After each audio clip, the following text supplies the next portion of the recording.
Ho ho boardies, welcome to Borderline Games. I'm Gareth and this is the Chrono Jotter episode 19. Last time Asakura is dead. She was found dead in the pool, so that makes it the first case that we've got with two bodies. So whoever's killing is killing more than one person. I wonder whether it's going to be a third body. It'd be interesting. But it's weird because it didn't seem like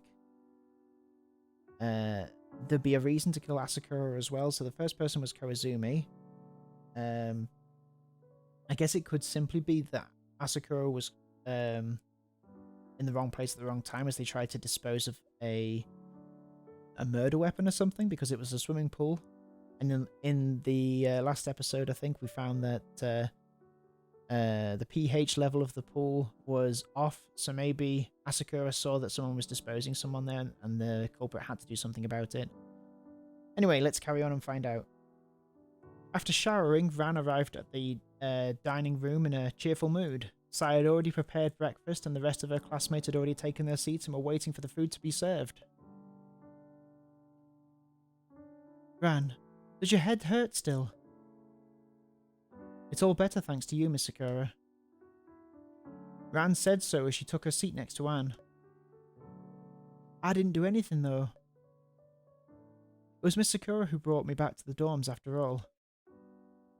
Yeah, about that, how come you collapsed again? It was downright weird not to have you around to do your pretentious analysis thing while we trolled the corpse out of the pool. While Sai was making fun of Ran, she set down a bowl of dumpling soup in front of Ran. Oh, the school even has something like this. I used to love this dish when I was a kid. Yeah? There's still plenty. If you want more, let me know. I'll get you another bowl. It's alright. One bowl's enough. Ran picked up the vinegar bottle on the table and added some to the soup. But her hand suddenly shook and she dumped way too much vinegar into her bowl. The pungent scent of the acidic vinegar spread. Wrinkling her brow, she shook her hand and tried to dispel it, but the sour smell suddenly gave her a flash of inspiration. Oh, okay, so she was knocked out by something put in the pool? I see. Wait, Asakura's corpse was... Takei, come with me to the morgue in a moment. I want to check Asakura's corpse again. Sure, no problem, I can go anytime. Miss Sakura, would you like to come as well? Sure. Are you going to be able to drink that, though? Ran lowered her head, seeing the spreading vinegar slowly tinge her bowl of soup a dark shade. It's fine, I'm used to soup being sour after all. Oh, to being sour. That's funny. The silence that fell over the dining room gave Ran's spontaneous joke a unanimous score of 0 points. Right, so now we're going to go to the body, right? Oh, look at that. So, cut here, right? Right, both the trachea and the esophagus. Wearing a pair of antimicrobial gloves, Miho made a Y-shape incision into Asakura's chest cavity. Following Ran's instructions, she found the part of the trachea that connected to the lungs. Can't quite get a good view at this angle. One moment. Miho used the back of her hand to push against the muscles around the trachea. She held the trachea with her fingers, while she used her other hand to slowly cut the tube open with a scalpel. Next to her, Ran stuck her head in here and there. What? Ran stuck her head in here and there. I guess it just means figuratively, not wanting to miss a single detail of Miho's autopsy. Ran, do you enjoy watching people cut up corpses? Of course not, Miss Sakura. I just think it's a good idea to observe in depth when an opportunity like this presents itself. I've encountered corpses before, but the more knowledge one has of this sort of thing, the better, right? Anne nodded, seemingly accepting Ran's statement. Ibuki-san, look! The incision is complete! Miho let out a breath and almost let herself wipe off the sweat on her brow with her hand. Thanks for the hard work. Ran sucked up some of the lingering fluid inside the windpipe with a pipette and transferred it to a pH test paper. Let's wait a moment for that to resolve. Takei, next up, try making an incision in the esophagus. You don't need to cut the whole thing. An incision somewhere around the neck will be fine. I'll give it a try. Miho took a deep breath and then buried herself in the dissection of Asakura's body once again. Ran, why are you testing the pH value? Because yesterday when I went to disinfect the pool with Chrono, we adjusted the pH of the pool. By testing the pH of the water that followed into Asakura's windpipe as she drowned, we can figure out exactly when she drowned. I see. But there must be plenty of blood mixed up in it as well by now. Is testing still possible? I think so. The pH value of blood is pretty close to the pool's post-adjustment value, whereas before adjustment the pool's pH was 9. The difference is quite significant. The pH test strip slowly turned deep green, making the answer self-evident. Wow, it really did change colour. And here I was wondering if the redness of the blood might interfere with the colour change properties of the test paper. Well, we mostly pipetted up some water just now, and if you really have to test the pH of blood, you can. It's just that in the case you'd want to use a glass rod to pick up a very small amount of it. It's just that in that case, you'd want to use a glass rod to pick up a very small amount of it. Some of these sentences. Alright, the esophagus incision's done too, Ibuki-san. Ran repeated the same procedure. The pH of the fluid from the esophagus was the same as the samples she'd taken from the trachea. We can be doubly certain of it now. Asakura definitely drowned before Chrono and I went to disinfect the pool. Then the body must have been hidden somewhere before it was thrown into the pool. There's still a lot of strange things about Asakura's case though. Firstly, why did the culprit kill her? Did Asakura discover a key clue? Or was Koizumi's death a distraction and Asakura was the actual target all along? What do you think, Miss Sakura? Anne looked at the two coloured pH test papers before opening her mouth. Did the culprit know that disinfecting the pool would change its pH value? And it's not obvious why they bothered to move the corpse out of the water before tossing the corpse right back in after. Yeah. Were you overthinking this? Takei, do you have any thoughts? Miho was standing blankly next to the sink washing her hands. The sound of flowing water had been going on for quite some time. Takei. Ibuki-san? Miho gave a small start as she came back to her senses and shut the faucet. Anything the matter? Do I need to make another incision? No, what's up with you spacing out like this? There's weird music to be playing whilst we're stood around this corpse. Miho wiped her hands dry and took her place beside the two again. Oh, I know. Thinking about the situation with Toyama. No. Miho's retorted yet to leave her lips before she closed her mouth and nodded. But there's no point to thinking about it. This problem can't be solved. Looks like I'm going to have to put the case on hold for a bit again. That's because neither of you two have actually tried to solve the problem, have you? While Miss Sakura and I are both here, you ought to take the opportunity to try and have a proper chat with us about it. This is so funny. Miho nodded and turned to cover Asakura's exposed chest cavity with a cloth before continuing. Telling you two about it is probably the most effective thing I can do, since the problem that Aya and I are having probably exists between you two as well. Ridiculous, I would never get in a fight with Miss Sakura. How impressive of you. Even if I don't have my memories of previous interactions with Ran, I'll still try my best to help. Ibuki-san, in your relationship with Anne before, were you the one who confessed to her? Wait, hold on a second. The reason you were arguing with Aya was something to do with your romantic relationship. That's right. That's why I said it was the kind of issue that outsiders would consider negligible, but that's how most relationship issues are. For the people involved, it's the biggest deal ever, but I'm sure an observer would call the whole thing ridiculous and pointless. Would others consider my feelings for Miss Sakura to be strange as well? But I couldn't possibly fully express the love I hold for Miss Sakura without being so fervent. Sure then, I was one who confessed at the time. And you decided the opportunity to confess had arrived, because you felt like the relationship between you two had developed to an acceptable point, right? I wouldn't really call it an opportunity. A confession is a way of making a promise to both sides of a relationship. Once both sides' feelings have built to an appropriate level.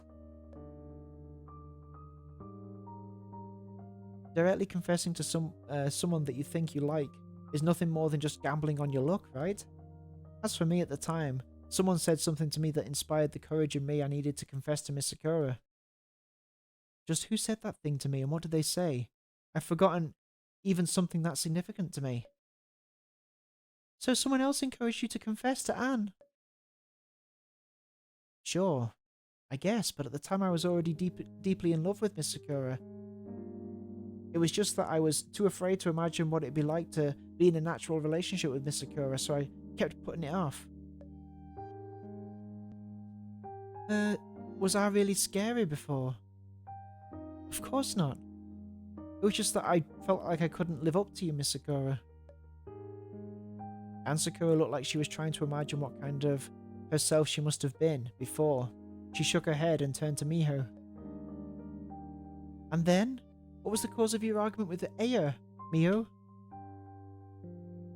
When we graduated from middle school, Aya confessed to me saying she wanted to be in a relationship with me and I turned her down. At that moment, Ran felt like the only way she could express her shock adequately was if her eyes popped right out of their sockets. The hell? So you're not actually dating right now? Of course not. I literally saw you two making out that time in the kitchen. Indira was there too. That time. Miho's face went pale white and her eyes widened. You and Tama both saw it? Well, we didn't actually see it, but it wasn't hard to guess from the way you reacted. I get angry every time this topic comes up. The more Aya acts like this, the worse we fight. Miho said, bitingly, as she gently clenched her hands into fists. Well, you can probably guess why I'm so surprised right now. So why did you turn her down? I do have a good relationship with her. I've known her since elementary, and our relationship is very close. We've held hands before and even kissed each other. Aya seems to think we're basically already dating, but I don't agree. Okay, the more you talk, the more you're losing me. If this doesn't count as dating, what does? What is it normal to you to make out with any random person off the street? Of course not. I do those things with Aya because I really do like her. But just like you said before, both sides confess to each other and make promises to each other.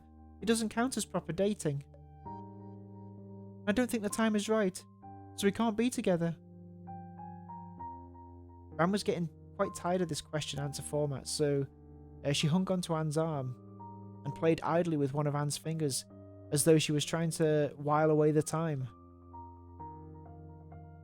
So what does "don't think the time is right" mean? Aya has joined a rock and roll band. I think it's rock and roll at least, I'm not too sure. I don't know a lot about the other members, but she looks like she's serious about it, and that she wants to continue on down this path. Miho showed a rare smile of vulnerability. It reminded Ran of herself. She had a special set of expressions like that too, reserved exclusively for discussing Anne, not to appear in any other circumstances. I want to support her dream, and give everything I can to help her. The road Aya wants to take is a very hard one, so I have to be behind her to support her, all the way.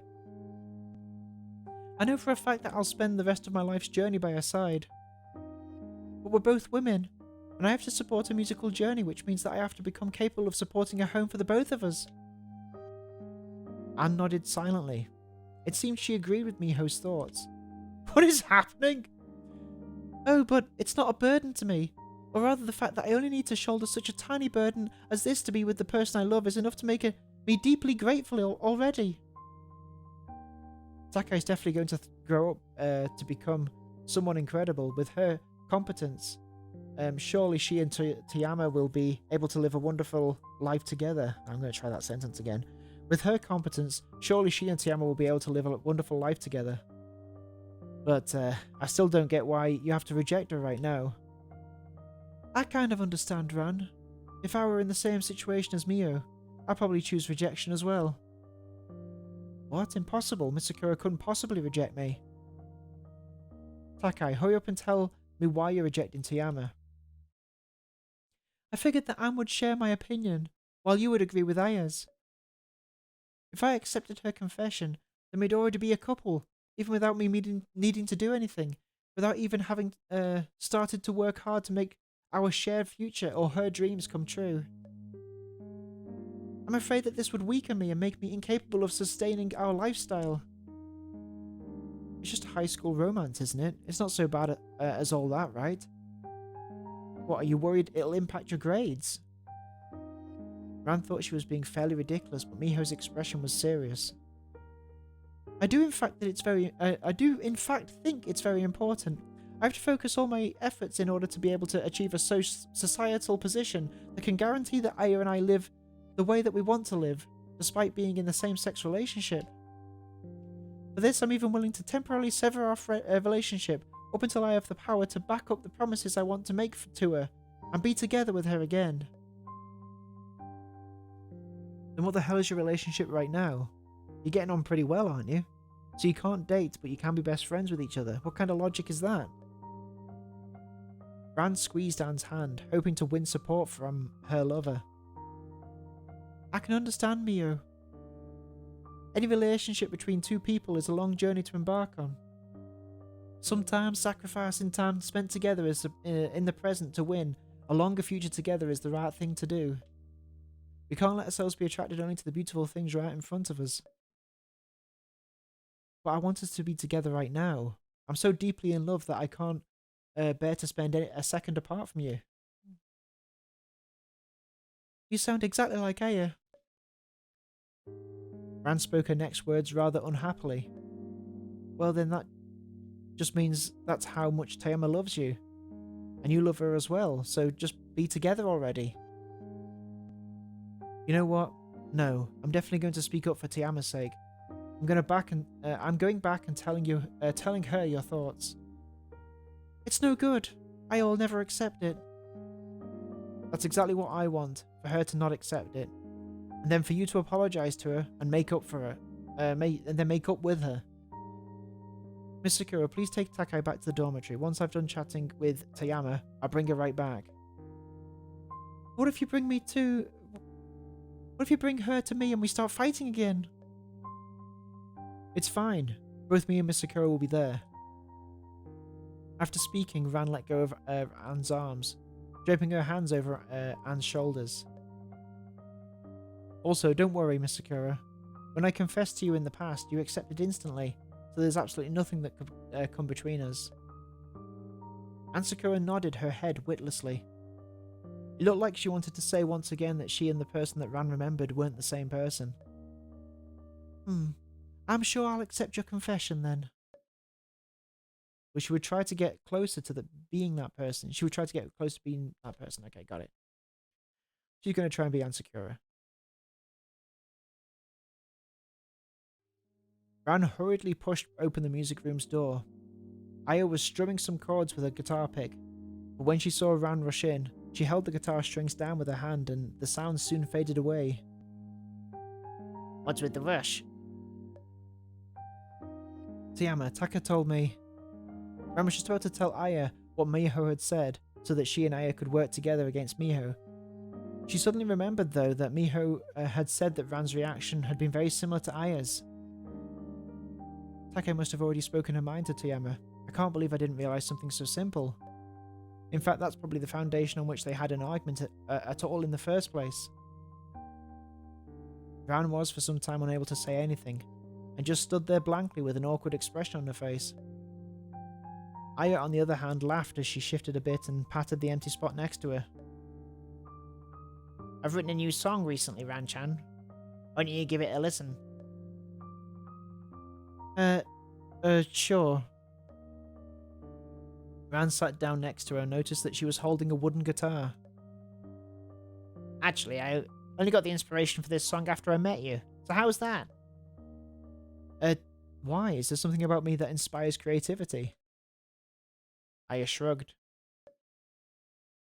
I don't know. That's why they call it inspiration, I guess. Aya sat down with the guitar pick and plucked the strings with her bare hands, as her other hand fingered the chords. Didn't need to explain how guitars work. A soothing melody flowed from Aya's fingertips, and Ran whispered quiet praise for Aya's skillful hands. But alongside it came the familiar sensation of dizziness. This song is Toyama. I've heard it before, it's... Oh, is it a new memory? Focus on listening to the performance about Miho, Takei, and Aya Toyama's memories. Okay. Everything before Ran began to twist and distort, before finally fading out into infinite darkness. Everything before Ran began to twist and distort, before finally fading out into infinite darkness. Okay. Okay, now we're going to find out about Toyama. Miho, Takei, and Aya Toyama met each other in elementary school and were inseparable up until they had their fight in middle school. They were each clearly aware that their preference was for others of the same gender and buried their feelings deep in their heart. After their separation, Miho sealed away her feelings for Aya and concluded her time in high school with an excellent performance that guaranteed her a full ride to Tokyo University's School of Public Policy. In contrast, Aya attended her hometown's high school, where she developed the habit of skipping classes. She spent more time staring at music sheets than she did at textbooks, but in contrast to her steadily declining grades, the size of the audience at each of her band's performances only increased. But whenever the furious music ceased, Aya's longing for Miho grew by the day in the lonely silence. Finally, the year that Miho was to graduate from college, Aya arrived at the doorstep of Tokyo University, carrying her guitar and her luggage on her back. Through a face full of tears, she congratulated Miho on graduating. The two of them, who had been apart for 7 years, rediscovered their love for each other in an instant and settled together in Tokyo.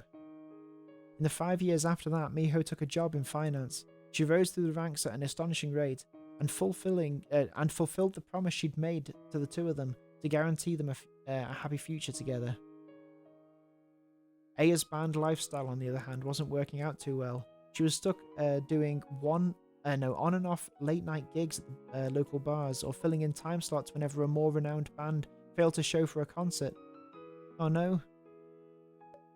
The two of them shared a stable and happy life together until a variable appeared one day to change their lives. But it wasn't a change for the worse, much to the contrary. It actually brought even greater happiness into their lives. Miho's uncle had a daughter who suffered from a serious schizophrenia.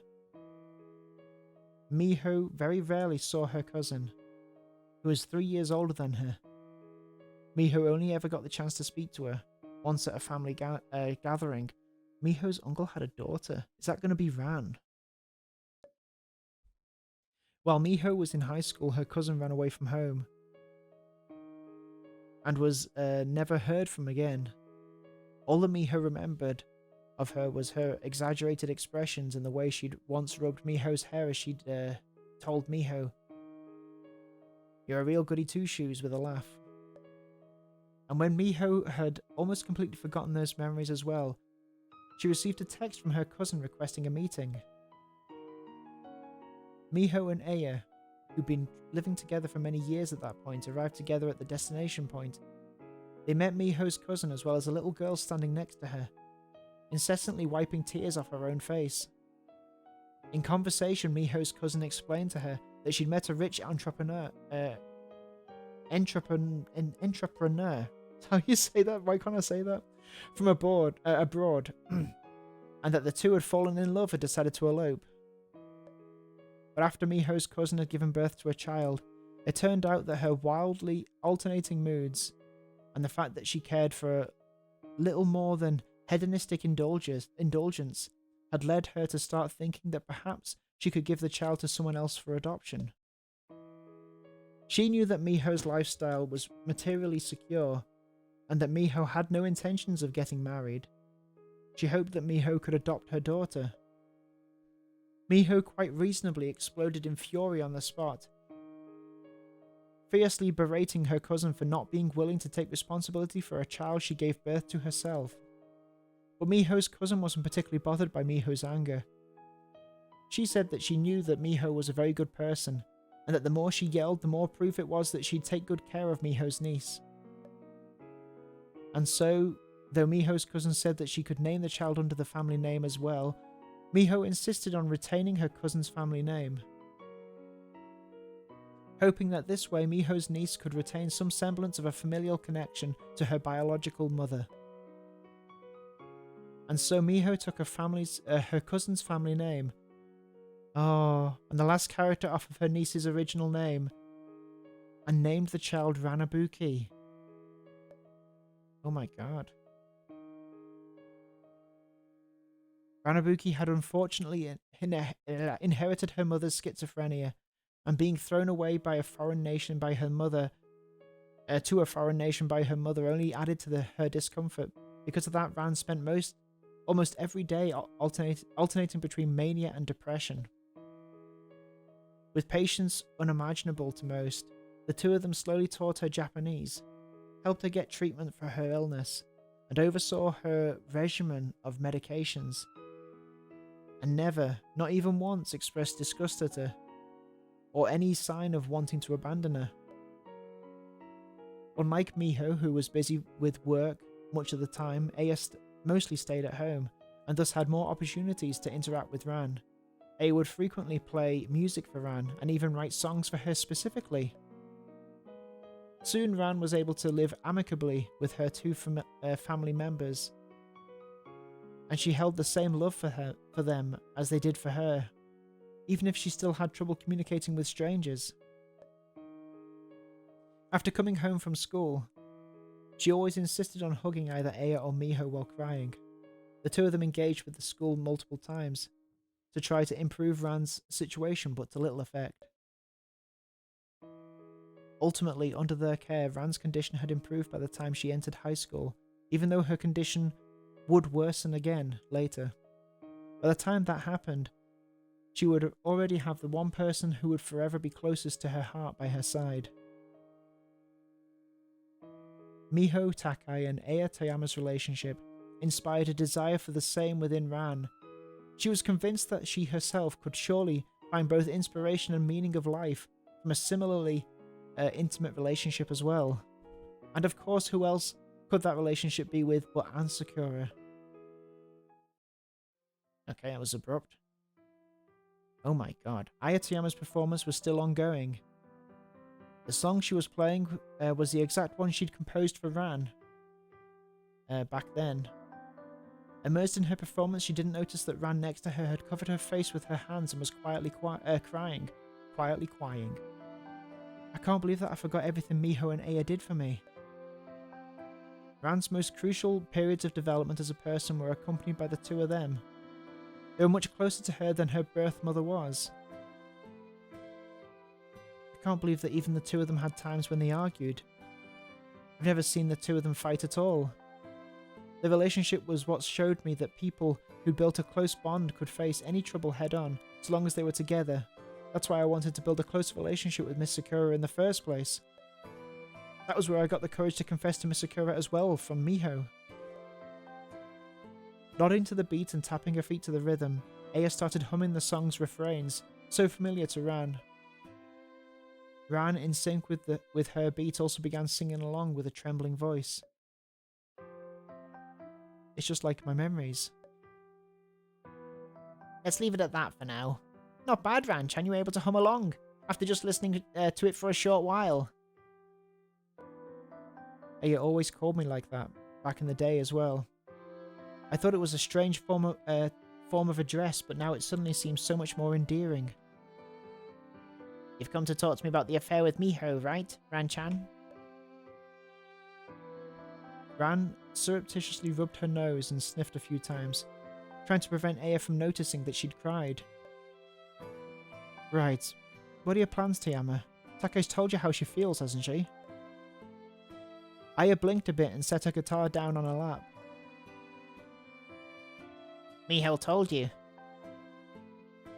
Yeah, she told me about Miss Sakura. Aya grimaced and stretched luxuriously, swinging her legs around a bit and tapping the tips of her toes together. I remember that Miho used to tell Aya off for doing that all the time.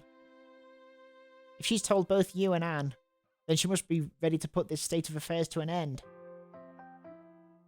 I'll listen to her. If she says we oughtn't date, then we won't date. What? I feel like she's talking absolutely nonsense. What the hell does that mean, she can't date you? Dating doesn't change a damn thing. Oh, I know, but Miho can be charmingly innocent sometimes. She's really credulous about certain things and she needs a sense of rituality and formality in her life. I have to support her. It's that kind of environment that she needs to do. Hang on. That's the kind of environment she needs to do what she wants to do, then I'll listen to her. Aya displayed a kind of maturity consistent with the memories Ran had of her. It was a maturity that disguised itself under layers of merriness and frivolity. But that way you're not going to be able to date Takei anymore. Well, there's nothing to do about that, right? It's only a few days and I'm already going insane not being able to talk to her. Could you imagine if we kept having this argument on end for years? Aya stood up and tucked the guitar away into its bag. Let's go. I'll go make up with Miho. Alright, but Toyama, I don't think you need to worry. I think you two will have a very smooth future together, waiting ahead of you. All you have to do is bear it for a bit. Aya smiled. Oh, of course. Wow, that was a twist. I didn't expect that at all. Crazy. Well, again, that's another episode of Borderline Games. Thank you so much for watching. I'll see you next time for some more Chrono Jotter. So, Aya and Miho were Ran's parents, and we're witnessing them here in, like, the, I don't know, high school state, I suppose, or... Crazy. Alright, well, I've got a lot to think on. I will see you next time. Have a good evening. I'll see you next time on Chrono Jotter, on Borderline Games. Playing Chrono Jotter, that's the way you say it. Bye-bye.